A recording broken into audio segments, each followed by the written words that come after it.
अस्सलाम वालेकुम, मैं हूं मैर तारिक। नाज़रीन, एक और तेज रफ्तार अमीरजादे की कार ने एक गरीब को कुचल दिया है। सुनकर आपको भी यकीनन पहले एक लम्हे के लिए या चंद लम्हों के लिए तकलीफ जरूर हुई होगी, लेकिन जो अगली बात हम सब पाकिस्तानियों के जहन में आती है वो यही है कि ये कौन सा पाकिस्तान में नई बात है। और फिर मायूसी इस बात की होती है कि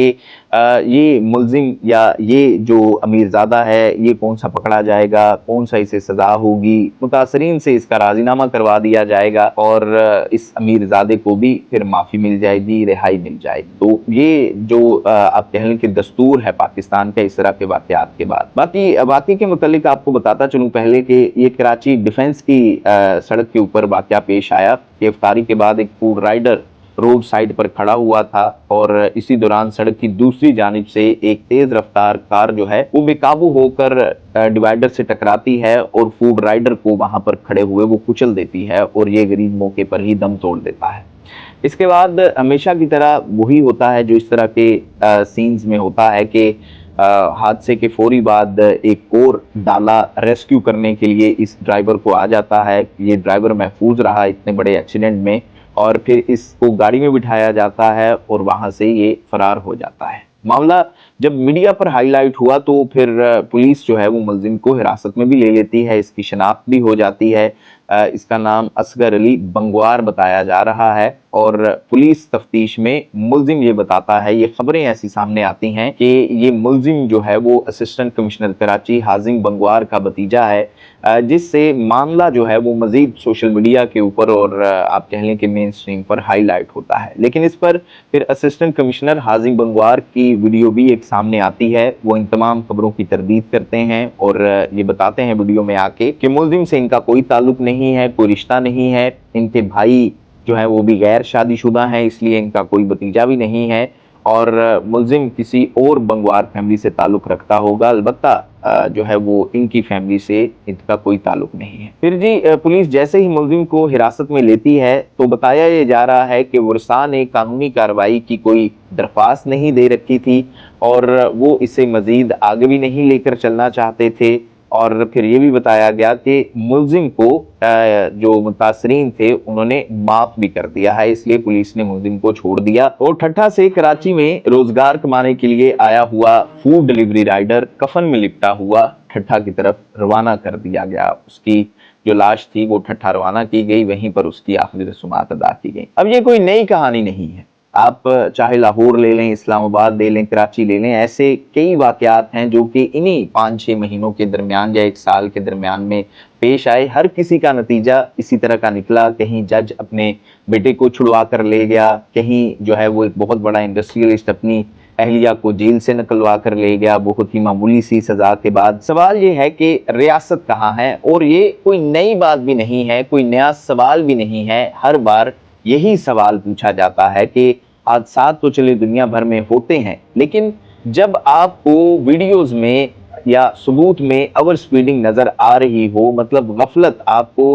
वाज़े नजर आ रही है, कवानीन की खिलाफवर्जी आपको वाज़े तौर पर नजर आ रही है, तो फिर भी रियासत इस तरह के लोगों को कैसे टॉलरेट कर सकती है। और जब तक रियासत खुद गरीब के साथ खड़ी नहीं होगी तो मेरे ख्याल में गरीब कभी भी अमीर के सामने इंसाफ के लिए खड़ा नहीं हो पाएगा। उसकी वजह यह है कि कानून और इदारे बनाने का मकसद ही ये होता है कि किसी भी मुआशरे में, किसी भी रियासत में ताकतवर जो है वो कमजोर का हक ना मार सके, किसी पर जुल्म ना ढा सके, और कमजोर के साथ ताकतवर के मुकाबले में फिर रियासत खड़ी होकर उसे ताकतवर बनाती है या मुकाबले में लेकर आती है। आप देखें कि कैसा कानून है कि मरने वाले के लवाहिकीन माफ कर दें, तो क्या रियासत का यहाँ पर कोई किरदार नहीं बनता कि कोई अमीर ज्यादा अगर ओवर स्पीड आ रहा है और इसको इसके चिल करने के चक्कर में आप कह लें कि किसी की जान चली जाए, और रियासत तो लोगों की जान की बोलियां आप देखने की एक सूरत में लगा रही है कि ठीक है आप मुतमिन कर लें लवाहिकीन को, इनसे डील कर लें, और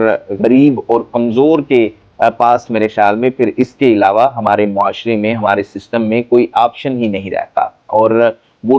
उसे डरा ही इतना दिया जाता है कि वो क्या करेगा इंसाफ लेकर, अपना सोचो, मरने वाले के बच्चों का सोचो, अगली पार्टी बड़ी स्ट्रांग है, कहाँ तुम अदालतों के चक्कर काटते रहोगे, जो कि हकीकत भी है इस मुल्क की, हमारे इस निज़ाम इंसाफ की। और कमजोर मजबूर होकर फिर घुटने टेक देता है, 10 लाख से 20 लाख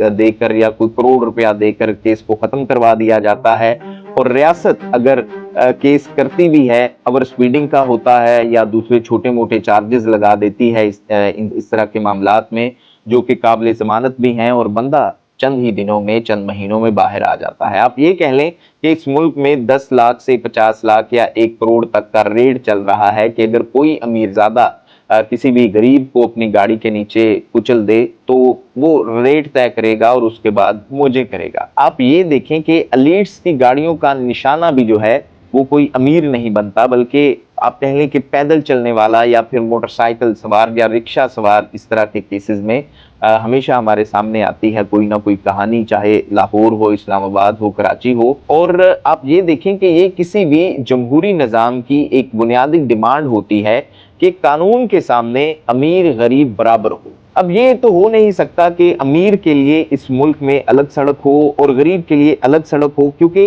इन्हीं सड़कों पर हम सब ने सफर करना है। तो जो रियासत के करने वाले काम है वो है जी कवानीन बनाना और उनके ऊपर इम्प्लीमेंट करवाना। आप देखें कि आपके पास अब जदीद टेक्नोलॉजी है, जब आप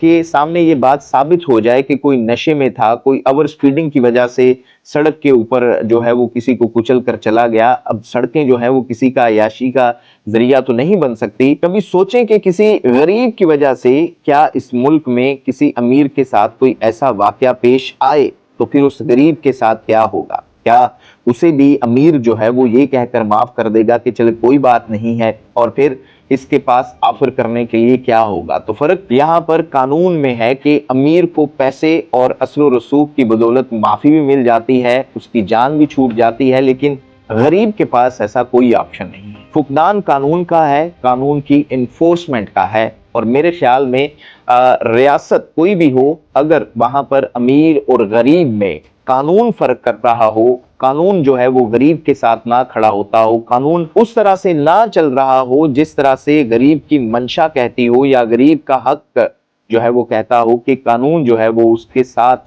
इस अमीर के सामने खड़ा हो, इस सिस्टम के सामने खड़ा हो, ये आप देख लें कि इन चीजों के बगैर कोई भी मुल्क जो है वो आगे, खासतौर पे कानून के हवाले से या अदल के हवाले से, नहीं बढ़ पाएगा। आप इस हवाले से क्या राय रखते हैं कमेंट बॉक्स में जरूर बताइएगा। प्रोग्राम के बारे में अपनी राय का इजहार जरूर कीजिएगा, और हमेशा की तरह से आपसे वही दरख्वास्त कि हमारे इस चैनल को सब्सक्राइब भी जरूर कर लीजिएगा और बेल आइकन को भी प्रेस कर लीजिएगा, ताकि आपके पास मजीद आने वाली अपडेट्स बर वक्त पहुंचती रहा करें। अपना ख्याल रखिएगा, देखते रहिएगा न्यूज़ अलर्ट। अस्सलाम वालेकुम, मैं हूं उमैर तारिक। नाज़रीन, एक और तेज रफ्तार अमीरजादे की कार ने एक गरीब को कुचल दिया है।